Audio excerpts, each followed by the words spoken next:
زیاد نمیگم، در یک نقطه اساسی متوجه میسازم تانه. کدام نقطه؟ اگر رسول الله صلی الله علیه و سلم اهمیت دعوت میدانه، از عقیده را میدانه، صحابی را در حالت رفتار نصیحت میکنه. با ابن عباس رضی الله عنهما میگه یا غلام، عقیده را برش نشان میده. احفظ الله یحفظک، الله را حفاظت کو که تو را حفاظت بکنه.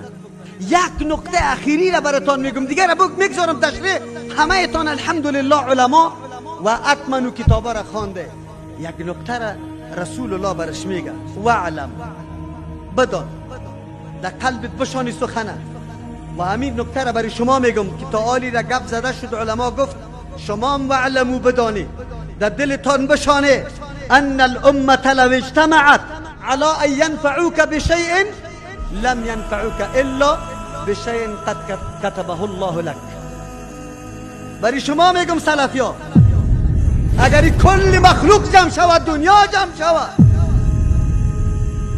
کل دنیا فعلا جمع شده علیه محو کردن همین عقیده قرآن و حدیث جمع شده، این مبارزه کفری علیه همین عقیده است، علیه همین مراکز قرآن و سنت است. ولو بالله قسم اگر گپی دیگه باشه، خو یادتان باشه اگر کلی از یا جمع شود با کلی نیروی خود، در او زمانی نیروها نبود، عالی است، با این نیروی خود که برای تو نفع برسانه، رسانده میتونه. رسول الله گفت که لم ينفعوك الا بشيء قد كتبه الله لك، مگر برای تو نفع رسانده میتونه چیزی را کی براتون نوشته کرده؟ الله سبحانه. شما چی عقیده داری؟ شما چی عقیده داری؟ برای ما نفع کی میرسانه؟ کی نصرت ما را میکنه؟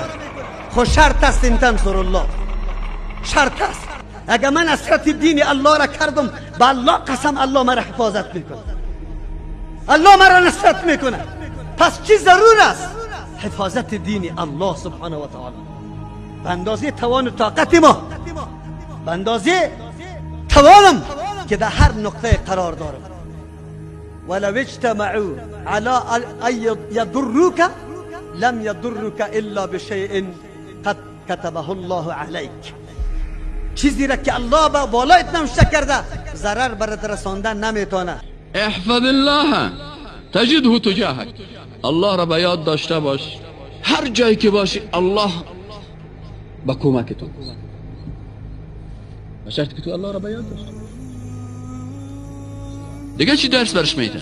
سعی کو دعوتگر مسلمان میگه وعلم، بفهم و عبدالله ابن عباس ان الامه لو اجتمعت على ان ينفعوك بشيء لم ينفعوك الا بشيء قد كتبه الله لك.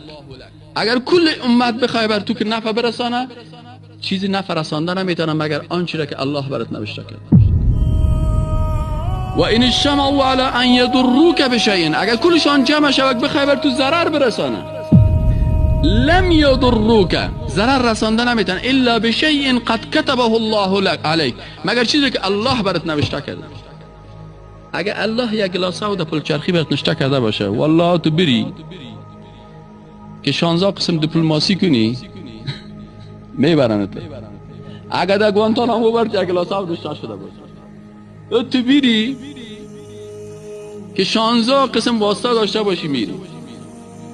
اگر نه که نوشته نشده باشه، باور بکن که مجاهدی را مریدیم که در میشار کابل هم چکر میزنه، هم تو بیغم میگرده، دل امریکایی را از زندگی سیاه کرده، الله حفظش میده. گپ پیغمبر و ما ینطق عن الهوا، گپ پیغمبر از هوای خود گپ نمیزنه، این هو الا وحی یوحی، بر عقیده میتونه. اگر کل دنیا بخواه برات نفع برسانه، کس برات نفع رسانه، اما چیزی که الله برات نوشته کرده سببش یک کس میشه. رفعت الاقلام و جفت الصحف، قلم ها برداشته شده و کتاب ها چی شده؟ این حدیث کلان با ترجمهش نشته کنید نمی دیوال خانه تان با این، هر روز که جگرخون از کس خفه بودی این حدیث یک دفعه بخوانید، باز از هیچ کس خفه نمیشی. خیر ما ضعیف هستیم یا نه که قوی هستیم؟ بگوی ما قوی هستیم، ضعیف کسی است که از مرگ میترسه، ضعیف کسی است که محبت دنیا را خوش داره، ضعیف کسی است که 4 روز زندگی با اولاد خود خوش داره. کدامتان خوش داره که در راه الله سبحانه و تعالی سر